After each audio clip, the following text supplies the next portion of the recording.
இல்லை இந்துவா உன் மதமா என் மதமா ஆண்டவன் எந்த மதம் நல்லவங்க எம் மதமோ ஆண்டவன் அந்த மதம் உன் மதமா என் மதமா ஆண்டவன் எந்த மதம் தம்பி திருமாவும் எம் மதமோ ஆண்டவன் அந்த மதம். அருமையாக இன்று பிறந்த நாளை கொண்டாடி 11 மணிக்கு வந்தேன் நானுங்க. எப்போ எனக்கு பேசுறதுக்கு நேரம் கிடைச்சிருக்கு பாருங்க. வேற எந்த மேடையிலும் இவ்வளவு நேரம் காத்திருந்து பேசுவதற்கு நான் தயாராக இருந்ததில்லை.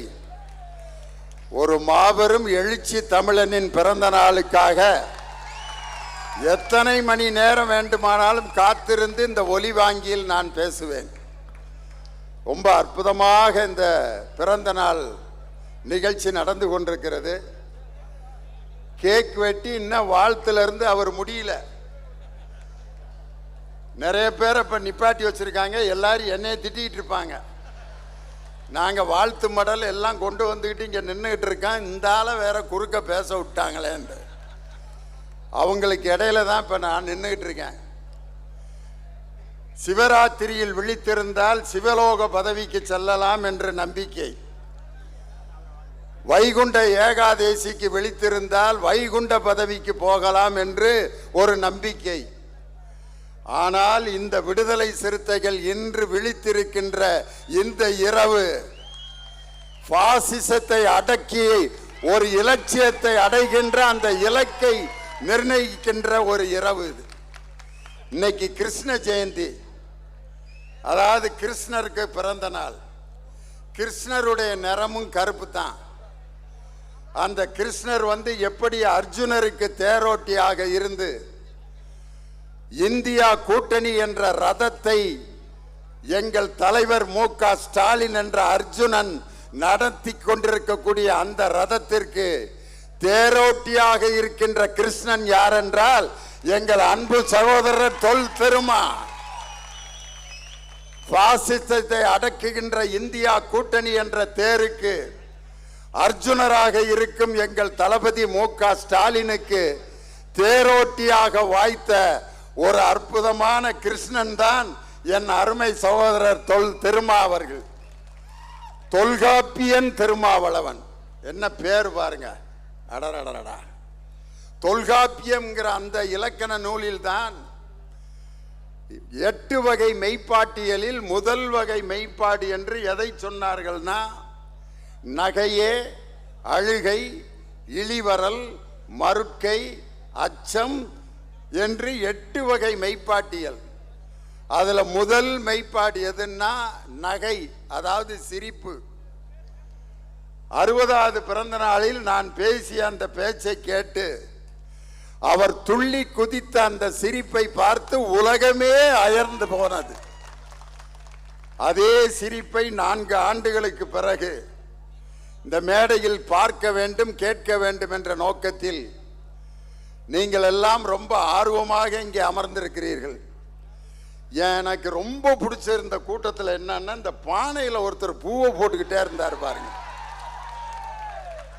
அவர் தான் உண்மையிலே கவியரங்கத்தை ஹிட்டாக்குனதே அவர் தான். நல்ல கவிதையில அருமையான செய்தி வர்றப்ப நீங்க வேற எங்கேயாவது கவனிச்சுக்கிட்டு இருந்தீங்கன்னா, அவர் தான் பூவை போட்டு அந்த வாக்கியத்தை கவனியா அப்படின்னு சொல்லி அந்த பூ வைக்கிறதுக்கு அவர் ஒரு தட்டை கூட தேர்ந்தெடுத்திருக்கலாம். ஆனா அவர் எதை தேர்ந்தெடுத்திருக்கார் பாருங்க. எங்கள் தம்பி தொல் திருமா அவர்கள் வெற்றி பெற்ற அந்த பானை சின்னத்தை அதுக்குள்ள பூவை வச்சு அப்படியே ஒன்னொன்னா தூக்கி போட்டுக்கிட்டே இருக்காரு. இப்ப நான் பேசுறப்ப அந்த பானையை கொஞ்ச நேரம் தலையில மட்டும் வச்சிருங்க. ஏன்னா பூவை போட்டுக்கிட்டே இருந்தீங்கன்னா எப்ப கை தட்டுறதுன்னு அவங்களுக்கு தெரியாம போயிடும். இங்கே அமர்ந்திருக்கக்கூடிய அற்புதமான ஊடகவியலாளர்கள் ஒவ்வொருத்தருக்கும் நான் மிக அற்புதமான ரசிகன்.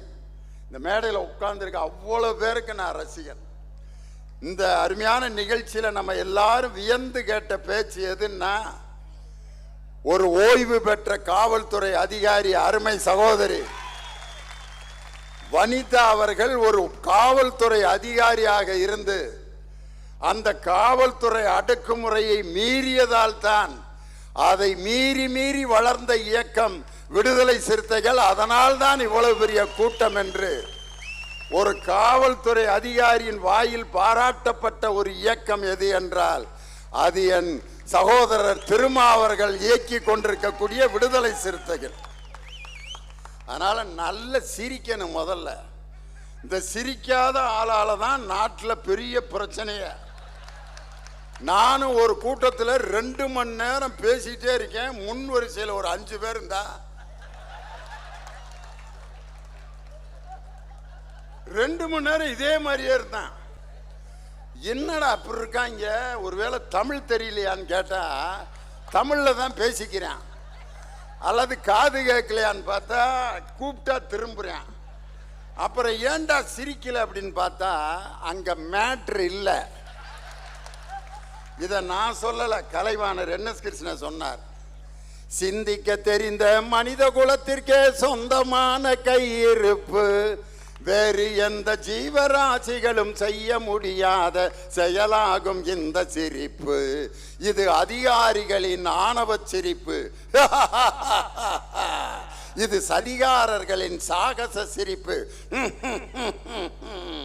இது அடங்கி நடப்பவனின் அசட்டு சிரிப்பு.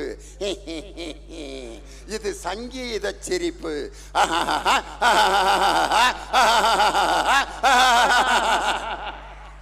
பல சிரிப்பு நம்ம கேட்டிருக்கான்.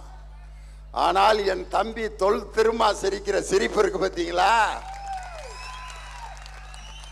பாசிசத்தை ஒடுக்குகின்ற அந்த மந்திர புன்னகை என் அருமை சகோதரர் தொல் திருமாவின் புன்னகை.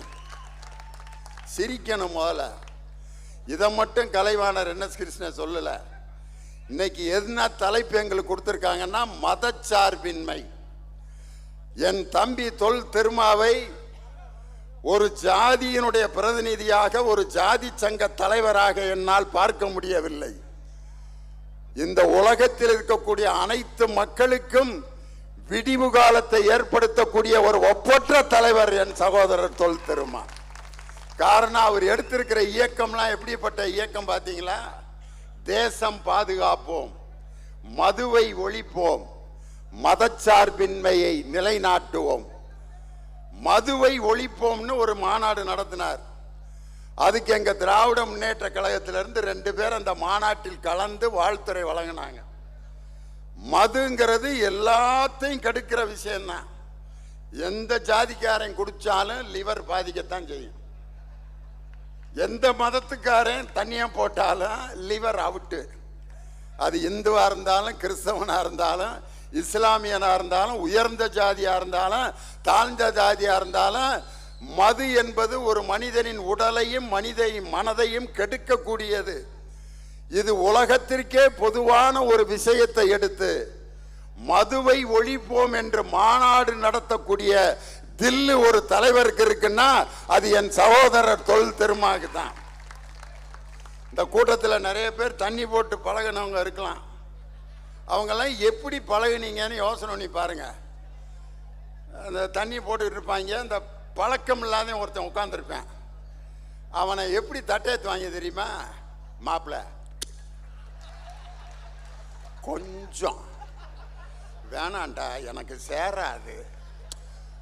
சேராதுன்னு உனக்கு எப்படா தெரியும்? நீ சாப்பிடவே இல்லைல, சும்மா கொஞ்சம்டா. ஃபாரின்ல விஷம் வாங்கினா பின்ன சாகாமையா இருப்பேன். எந்த நாட்டில் விஷம் வாங்கினாலும் சாவு தான். ஏத்துறான் ஃபாரின் மாப்பிள்ள ஒரு கட்டிங்க. வேணாண்டா, சொன்னா கேளுங்கடா அப்படின்னு சொல்றப்பே ஊத்தி சுடு தண்ணியை ஊத்தி வாய்க்குள்ள தள்ளிட்டான் அவன். டேய் வாந்தி வருதுடா அப்படிங்கிறான். அதுக்கு இவன் சொல்றேன், வாந்தி வந்துருச்சுல்ல, உனக்கு ஒத்துக்குருச்சுன்னு அர்த்தம். முடிச்சுட்டான் ஒருத்தன் ஜோலிய. சொல்லி கொடுத்தவன் 10 வருஷம் கழிச்சு விடுதலை சிறுத்தை கட்சியில சேர்ந்து திருந்திட்டான். அந்த ட்ரைனிங் எடுத்தவன் சாக்கடையில் 2000 படுத்து கிடக்கிறான். இந்த மது ஒழிக்கப்பட வேண்டும் என்று எல்லோருக்குமான ஒரு விஷயத்தை மாநாடு நடத்தி சொல்லக்கூடிய ஆற்றல் ஒரு தலைவனுக்கு உண்டென்றால் அது என் தம்பி தொல் திருமா அவர்கள் தான். மதச்சார்பின்மையை பாதுகாப்போம். இன்னைக்கு நாட்டில் ஒருத்தரை எதிர்த்து கேள்வி கேட்கறதுக்கு யோசிக்கிறான். கேள்வி கேட்பது தான் அறிவினுடைய தொடக்கம். ஆனா இன்னைக்கு நம்ம என்ன கேள்வி கேட்கிறோம்? ஒருத்தனை பார்த்தா சாப்பிட்டியா அப்படிங்கிறான். சாப்பிட்டேன். இதெல்லாம் சாதாரணமாக கேட்குற கேள்வி. நல்லா இருக்கியா? நல்லா இருக்கேன். ஏதோ உங்கள் புண்ணியத்தில் நல்லா இருக்கேன். ஏன் சில பேர் நல்லா இருக்கேன்னு சொல்ல மாட்டான். நல்லா இருக்கியா? ஏதோ இருக்கேனப்பா, ஏதோ இருக்கேன். வசதியாக இருக்கியா? அதெல்லாம் ஒன்றும் இல்லை சும்மா அப்படிமா. ஏன் நல்லா இருக்கேன்ட்டு சத்தமாக சொல்ல மாட்டேங்கிறான்னா அடுத்து கடன் கேட்க வந்துடுவாங்கன்றதுக்காக தான். ஏதோ இருக்கேன். இருக்கிறதுலே ரொம்ப ஒஸ்டான கேள்வி எதுன்னா, இந்த தூங்குறவனை எழுப்பி தூங்குறியான்னு கேட்பேன். அவன் ஆமாடா அதான்டா தூங்கிட்டேன். அப்புறம் எழுப்பி கேட்டுக்கிட்டு இருக்கா. இல்லை உன்னை அப்பா நல்லா தூங்க சொன்னார் அப்படின்னா. கேடுகட்ட கேள்வி இதுதான். இதை பார்த்துட்டு தான் ஒரு கவிஞன் எழுதுனா, ஆறறிவில் ஓரறிவு அவுட்டு இருக்கும், ஐந்தறிவு நிலைக்கு முன்னா அதுவும் கூட டவுட்டு. ஆறறிவில் ஓரறிவு அவுட்டு. ஏமாந்த மனசிலும் ஆமாஞ்சாமி குணத்திலும் எந்த நேரம் ஓயாத மூடத்தனத்திலும் அட சிந்திக்காத இடங்களிலும் தெண்ட சோத்து மடங்களிலும் ஆறறிவில் ஓரறிவு அவுட்டு. நம்பால் எங்க கேள்வி கேட்பான் பார்த்துருக்கீங்களா?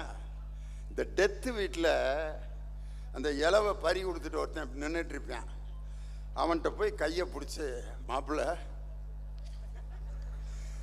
இறந்துட்டாரா அப்படின்னா, அதுதான் செத்து மாலையை போட்டு வச்சிருக்கேன், அப்புறம் இறந்துட்டாரான்னு கேட்பேன். அதுக்கு அந்த கூறு கட்டியவன் பதில் சொல்லுவேன், ஆமாம் இறந்துட்டார். எத்தனை மணிக்கு எத்தனை மணிக்குன்னு தெரிஞ்சு என்ன செய்ய போற? அதுக்கு அவன் பதில் சொல்லுவான், 4:30 மணிக்கு. 4:30 மணிக்கா? ஏன் 5:30 மணிக்கு நான் எழுப்பி விட்டுருவியா அவரை? 4:30 மணி 5:30 மணி 4:30 மணிக்கு எப்படா செத்தாருன்னு கேட்பான். அவன் செத்தா காட்ட முடியும்? அதுக்கு அவன் பதில் சொல்லுவான், சாப்பிட்டு சேரில் உட்காந்துருந்தாருப்பா, நெஞ்சு வலிக்குதுன்னாரு. இந்தங்க நம்ம பக்கத்தில் ஒரு டாக்டர்கிட்ட கூட்டி போனான். போகிற வழியிலேயே அதுக்கு அவன், இங்கே இருக்க டாக்டர்கிட்ட எதுக்குடா கூட்டி போனேன், நேராக மெட்ராஸுக்கு டவுனுக்கு கூட்டி போட்டிருந்தா பொழைச்சிருப்பான்ல. இவன் என்ன நினச்சிட்டான், நம்ம தான் கூட்டி போகாமல் மர்டர் பண்ணுற மாதிரில கேட்குறான். அடுத்து வர்றவன்ட்ட பதிலை மாற்றிட்டான். எப்படா செத்தாரு? நெஞ்சு வலிக்குதுன்னாரியா, மெட்ராஸில் இருக்க டாக்டர்கிட்ட கூட்டி போனேன். அங்கே வரைக்கும் எதுக்குடா கூட்டி போனேன்? இங்கே நம்ம பக்கத்தில் ஒரு டாக்டர் இருக்கார். என்னடா இதை சொன்னால் அதுங்கிறேன், அதை சொன்னால் இதுங்கிறேன், ரெண்டையும் சேர்த்து சொல்லிடுவோம்னு அடுத்து வர்றவன்ட்ட எப்படா செத்தாரு? நெஞ்சு வலிக்குதுன்னாரியா, இந்த பக்கத்தில் இருக்க டாக்டர்கிட்ட கூட்டி போனோம், அவர் மெட்ராஸுக்கு கூட்டி போக சொல்லிட்டாரு அப்படின்னா. அதுக்கு இவன், எதுக்குடா ஊர் ஊராக தூக்கிட்டு தெரிஞ்ச? அதுதான் கண்ணு மேலே ஏறிக்கிருச்சு இல்லை, பேசாமல் வீட்டில் வச்சுருந்தா நிம்மதியாக இறந்துருப்பார்லங்கிறான். அடுத்து வர்றவன்ட்டு என்ன பதில் சொல்லியிருப்பான்னு நினைக்கிறீங்க? எப்படா செத்தாரு? நீயே எழுப்பி கேட்டுக்கடா, நான் எது சொன்னாலும் நம்ப மாட்டேங்கிறானு. கேள்வி எவன் கேட்கிறானோ அவன்தான் அறிவை பெற முடியும் என்று சொன்ன சாக்ரட்டீஸை போல தன் தொண்டர்களை கேள்வி கேட்டு அறிவை பெற வைத்த ஒரு தலைவர் யார் என்றால் அது என் சகோதரன் தொல் திருமா. இன்னைக்கு சுடுகாட்டில் கூட ஜாதியும் மதத்தையும் பார்த்து, அந்த புதைக்கிற மண்ணில் கூட இன்னைக்கு ஜாதி மத வேறுபாட்டை பார்க்கின்ற இந்த கேடுகட்ட சமுதாயம். தேனிசை தென்றல் தேவாண்ணனை ஒரு நாள் பார்க்க போனேன். ஒரு சம்பவம் சொன்னார். என் ஃப்ரெண்டு இறந்துட்டான்னு சுடுகாட்டுக்கு போயிருந்தேனப்பா. அப்போ ஒருத்தன் மண் வெட்டி இப்படி அள்ளி போட்டுக்கிட்டே இருக்கேன். பாடி அங்கே இருக்கு. தேவாண்ணன் சூப்பராக ட்ரெஸ் பண்ணிட்டு இப்படி போய் நிற்கிறாரு. அந்த ஃப்ரெண்டு இறந்துட்டான்னு அழுதுகிட்டு இருக்காரு. அந்த மண் அள்ளி போட்டவன் இப்படி அள்ளி போட்டுக்கிட்டே, தேவாண்ணே நல்லா இருக்கியா? அவனுக்கு வந்து இப்போ டெய்லி பாடியை பார்க்கறதுனால அவனுக்கு சோகம்லாம் என்னன்னு தெரியாது. நல்லா இருக்கானே? சூப்பர்ண்ணே. அண்ணே உன் பாட்டுனா எனக்கு ரொம்ப பிடிக்கும்ண்ணே. விதவிதம்மா சோப்பு சீப்பு கண்ணாடி. தேவாண்ண எப்படி இருந்திருப்பாருன்னு யோசனை பண்ணி பாருங்க. சிரிக்கவும் முடியல, அழுகவும்ல. அவனந்த அண்ணே இன்னொரு பாட்டு எங்களுக்கு ரொம்ப பிடிக்கும்ண்ணே. சலோமியா சுண்ட கஞ்சி சோறுடா, சுரும்பு கருவாடுடா, வாழ மீனு காலுடா, வர்ற ஸ்டைல பாருடா. சலோமியா மண்ணை போட்டுக்கிட்டே இன்னொரு வாக்கியம் சொல்றேன். அண்ணே எங்க ஊர்ல ஒரு கபடி மேட்ச் வச்சிருக்கோம்னே, நீ தானே வந்து பிரைஸ் கொடுக்கணும். தேவானனுடைய பிஏ இருந்துக்கிட்டு அன்னைக்கெல்லாம் அவர் வர முடியாது, அப்புறம் பேசு இதெல்லாம். அப்போ ஒரு வாக்கியம் சொன்னான் பாருங்க. அண்ணே நீ கபடி மேட்சுக்கு வராட்டி பரவாயில்லண்ணே, என்னைக்கு இருந்தாலும் இங்கே நீ வந்து தானே ஆகணும் அப்படின்னா. அப்போ தான் தேவானனுக்கு சிரிக்கிறதா அழுகிறதான்னு தெரில. இந்த மாதிரி ஒரு நெருக்கடி வருகின்ற நேரத்தில் கூட தன் தொண்டர்களை விட்டு கொடுக்காத ஒரு தலைவன் யார் என்றால் அது எங்கள் சகோதரர் தொல் திருமாவர். அதனால தான் மதச்சார்பின்மை அப்படிங்கிறத எங்களுக்கு தலைப்பாக கொடுத்துருக்காங்க.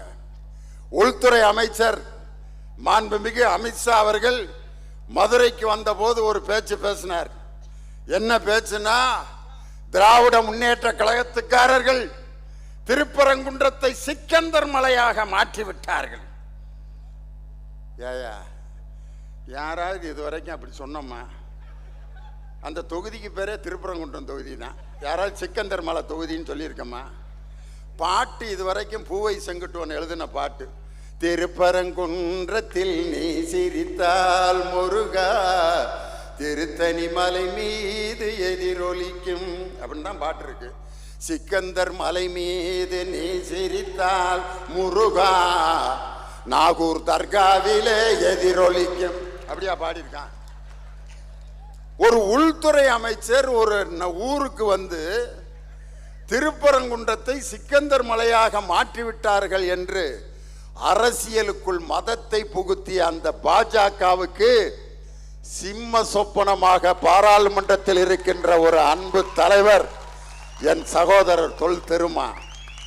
பேரறிஞர் அண்ணா பாராளுமன்றத்துக்கு போன உடனே பேசிய பேச்சு, I am C.N. Annadurai from Dravidian stock. My country is industrially ill, economically dull, but educationally nil.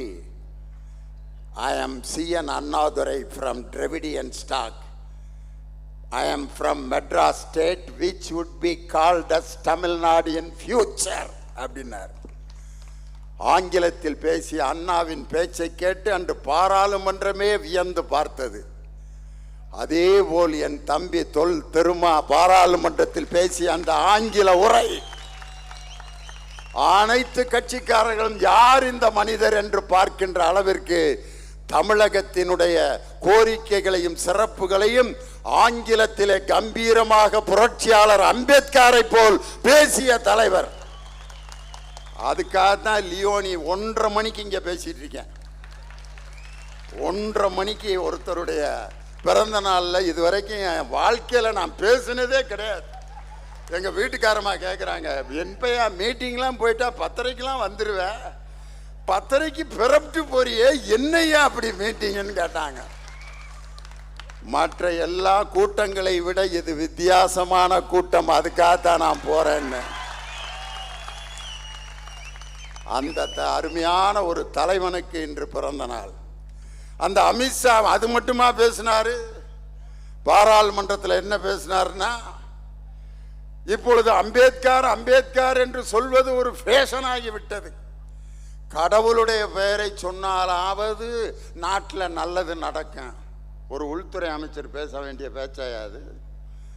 இதுதான் அரசியலில் மதம் கலப்பது. இது பாஜகவும் RSS சங் பரிவாரம் செய்கின்ற திட்டமிட்ட சதி. அம்பேத்கர் பேரை சொல்லாமல் கடவுள் பேரை சொன்னாலாவது நல்லது நடக்கணும். கடவுள் பேர் நல்ல நல்ல பேர்லாம் எப்போ சொல்லுவான்?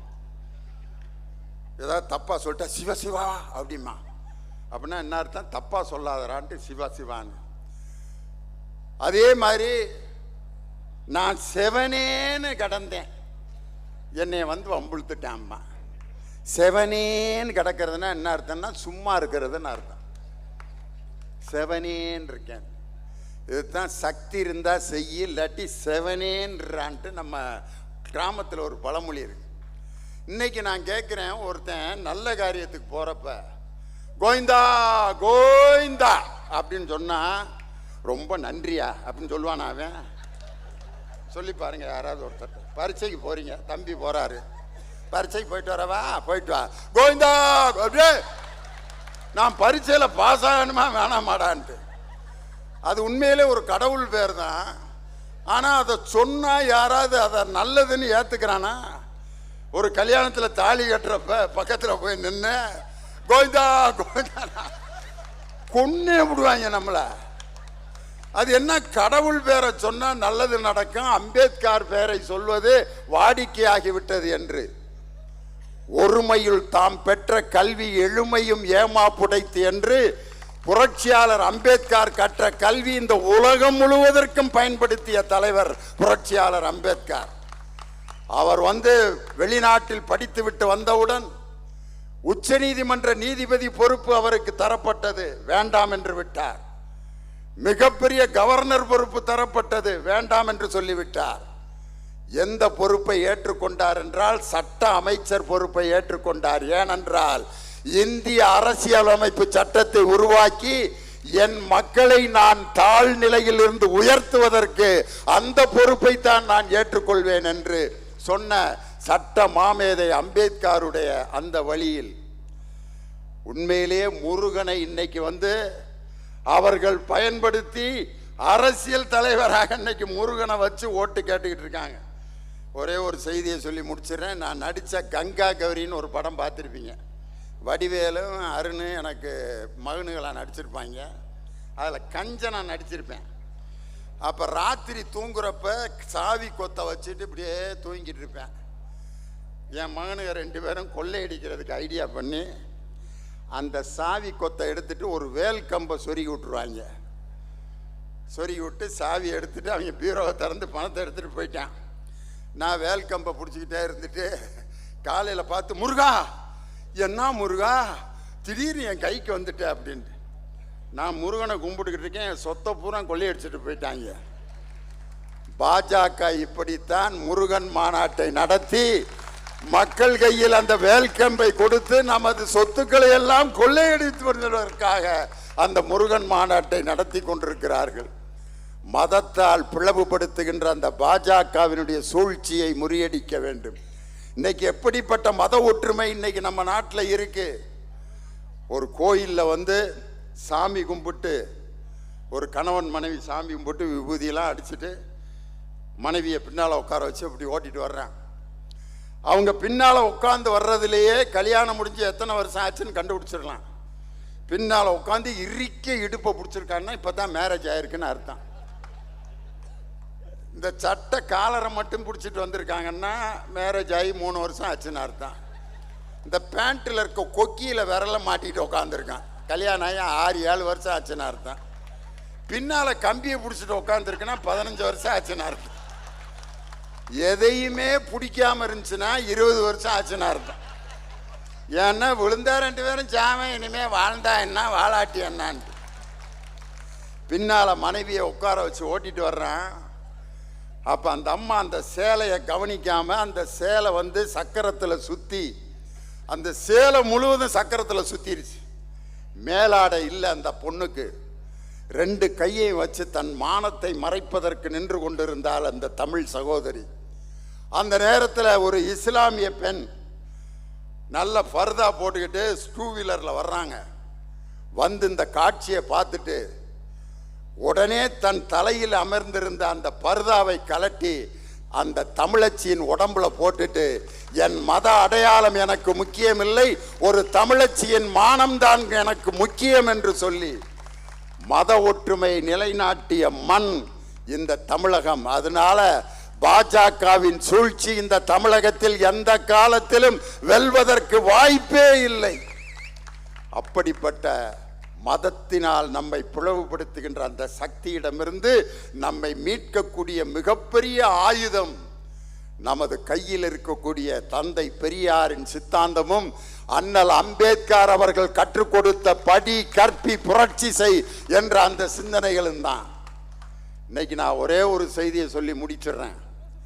நம்ம மேல 133 அடி உயரத்தில் முத்தமிழறிஞர் டாக்டர் கலைஞர் அவர்களால் கட்டி முடிக்கப்பட்டு இன்று உலகமே வள்ளுவரை பார்த்து வியந்து கொண்டிருக்கக்கூடிய அந்த சிலை சுனாமியால் ஏன் பாதிக்கப்படவில்லை என்ற காரணம் உங்களுக்கு என்னவென்று தெரியுமா? அதுக்குள்ள இருக்க அறிவியல்.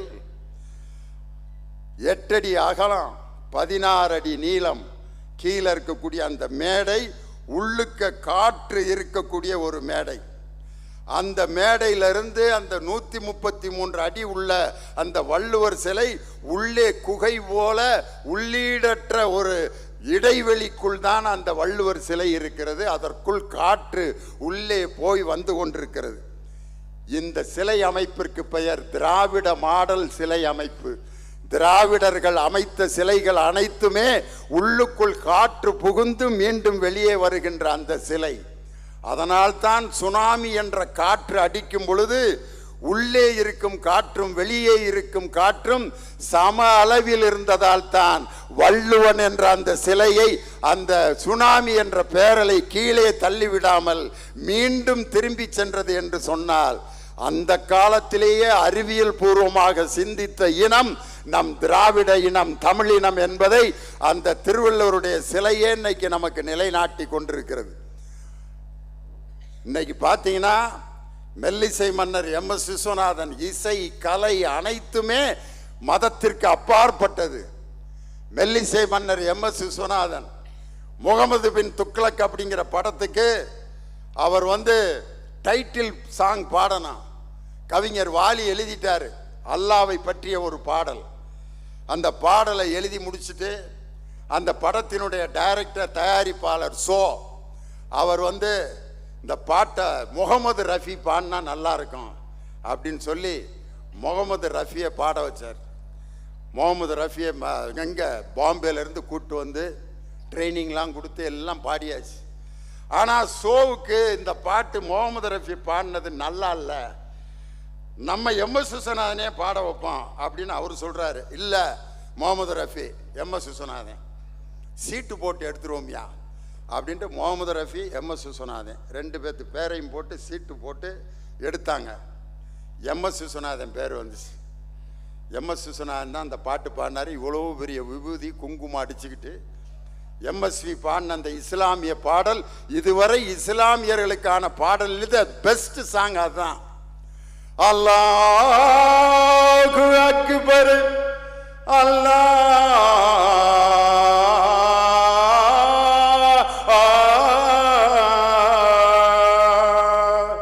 நீ இல்லாத இடமே இல்லை, நீதானே உலகின் எல்லை.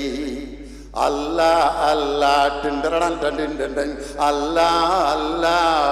உடலுக்கு 9 வாசல், மனதுக்கு 80 வாசல், உயிருக்கு உயிராய் காணும் ஒரு வாசல் பள்ளி வாசல். அல்லாஹ் அல்லாஹ். MS விஸ்வநாதன் இவ்வளவு பெரிய விபூதி அணிந்த ஒரு இந்து பாடிய அந்த இஸ்லாமிய பாடலை தமிழகம் முழுவதும் கேட்டு ரசித்ததே மதத்திற்கு அப்பாற்பட்டது கலையும் இசையும் என்பதை தமிழர்கள் என்றோ அறிந்து வைத்திருக்கக்கூடிய செய்தி. ஐயப்பன் கோயில்ல சபரிமலையில் இருக்கும் ஐயப்பன் எந்த பாட்டை கேட்டு தூங்குறார் தெரியுமா? கட்டச்சேரி ஜோசப் ஜேசுதாஸ் என்ற கிறிஸ்தவர் பாடிய அந்த பாடலை கேட்டுத்தான் ஐயப்பனே தூங்குறார். ஹரிவராசனம் விஸ்வமோகனம் சரண கீர்த்தனம் ஆராத்ய பாதுகம் ஹரிவிமர்த்தனம் நித்ய நர்த்தனம் ஹரிவராத்மஜம் தேவ மாத்ரையே சரணமையப்பா சுவாமி சரணமையப்பா சரணமையப்பா சுவாமி சரணமையப்பா சரணமையப்பா சரணமையப்பா. ஒரு மனிதனுடைய பிறந்த நாள்ல 3 மதத்து பாட்டு இந்த நேரத்தில் ஒலித்துக் கொண்டிருக்கிறது என்று சொன்னால், மதத்திற்கு அப்பாற்பட்டு எல்லா மதங்களையும் ஏற்றுக்கொண்டு அந்த மதச்சார்பின்மையை முழுமையாக கடைபிடித்துக் கொண்டிருப்பவன் தமிழன். பொது நிலையில் இருக்கவர்களுக்கு மதமே இருக்கக்கூடாது. நான் ஒரு வாத்தியார், நான் மதத்தினுடைய எனக்கு ஒரு மதம் இருக்கலாம், எனக்கு ஒரு அரசியல் இருக்கலாம்.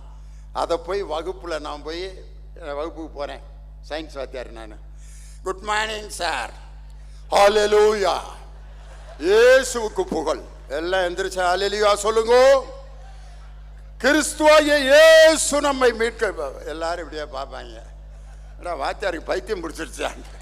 சயின்ஸ் வாத்தியார் எதுக்குடா ஹல்லேலூயா போடுறாரு? எனக்கு நான் கிறிஸ்தவனாக இருக்கலாம், ஆனால் என்னுடைய மதத்தை என் மாணவர்களாகிய எல்லாருக்கும் நான் திணிப்பது நான் அவர்களுக்கு செய்யக்கூடிய மிகப்பெரிய துரோகம். பொது நிலையில் இருக்கக்கூடிய எல்லாருக்கும் இது பொருந்தும். ஒரு டிரைவராக இருக்கார், அவர் எந்த மதத்துக்காரையும் பஸ்ஸில் நிப்பாட்டினாலும் ஏற்றணும். அவர் இத்த பெரிய விபூதியை போட்டு இந்துக்களுக்கு மட்டும் ஏற்றிக்கிட்டு சிலுவை போகிறேன் இறங்கு இறங்குனாருன்னா அவர் 3 நாள் கூட டிரைவர் வேலை பார்க்க முடியாது. டிரைவராக இருக்கவர் எல்லா மதத்துக்கு அப்பாற்பட்டவர். இன்னைக்கு வேளாங்கண்ணி ஃபாதர், அவர்கிட்ட போய் எடப்பாடி பழனிசாமி ஆசீர்வாதம் வாங்கினார். ஃபாதரு பாவம் பண்ணிப்பா, ஒரு இந்திரகுமார் பாருங்க பாவ சங்கீதனை முடிச்சிருக்காருன்ட்டு. அங்கேயும் அவர் தீர்த்தத்தை தெளிச்சு உங்களுடைய முயற்சி வெல்லட்டும்பார். நாளைக்கு எந்த கட்சிக்காரங்க போனாலும் தீர்த்தம் தெளிப்பார். காரணம், அவர் வேளாங்கண்ணி எல்லா மதத்துக்கும் பொதுவான இடம், எல்லா கட்சிக்கும் பொதுவான இடம். நாளைக்கு விஜய் போய் மந்திரிச்சாலும் தீர்த்தத்தை தெளிச்சு அநேகமாக இதுதான் கடைசி தீர்த்தமாக இருக்கேன் அப்படின்னு தெளிச்சிருப்பார். நாங்கள் திமுக காரங்க போனாலும் எங்களுக்கும் தீர்த்தம் தெளிப்பார். அண்ணன் தொல் திருமாவர்கள் போனாலும் அவரையும் மந்திரிப்பார். காரணம், மதத்திற்குள் அரசியல் புகக்கூடாது, அது எல்லாத்துக்கும் பொதுவான இடம். அரசியலில் மதம் கலந்தாலும், மதம் அரசியலில் கலந்தாலும், பாலில் விஷம் கலந்தாலும், விஷம் பாலில் கலந்தாலும் உண்பவன் தான் இறந்து போவான் என்று சொன்ன முத்தமிழறிஞர் டாக்டர் கலைஞருடைய ஸ்டேட்மெண்ட். பொது அரசியல் தலைவராக இருக்கவர்கள் எல்லா மதத்தாலும் ஏற்றுக்கொள்ளப்படுவராக இருக்கணும். இதுவரைக்கும் எந்த பிரதமராவது கும்பமேளால குளிச்சிருக்காங்களா ஐயா? அவங்க கட்சியில இருந்த வாஜ்பாய் குளிச்சாரா கும்பமேளால? அதுல 181 பேர் செத்து போனாங்களே, அந்த கும்பமேளால போய் குளிச்சாரு. அதே மாதிரி கும்பமேளாவில் குளித்து கொண்டிருக்கக்கூடிய அந்த பிரதமர் போல இந்தியா என்ற அந்த ஒற்றுமையான அந்த மதச்சார்பற்ற அந்த நாட்டை, மதச்சார்பின்மை என்ற வார்த்தையை இந்திய அரசியலமைப்பு சட்டத்திலிருந்து எடுக்க போகின்ற அந்த முயற்சியை முறியடிக்கின்ற கூட்டம்தான் இந்த வெள்ளமன திரண்டிருக்கக்கூடிய விடுதலை சிறுத்தைகளின் கூட்டம். கடவுள் எங்கே இருக்கிறார்? பல நூல் படித்து நீ அறியும் கல்வி, பொது நலம் நினைத்து நீ வழங்கும் செல்வம், பிறர் உயர்வினிலே உனக்கு இருக்கும் இன்பம், இவை அனைத்திலுமே இருப்பதுதான் தெய்வம். பாசமுள்ள பார்வையிலே கடவுள் வாழ்கிறான், அவன் கருணையுள்ள நெஞ்சினிலே கோயில் கொள்கிறான். பாசமுள்ள பார்வையில் தான் கடவுள் வாழ்கிறான், அவன் கருணையுள்ள நெஞ்சினிலே கோயில் கொள்கிறான்.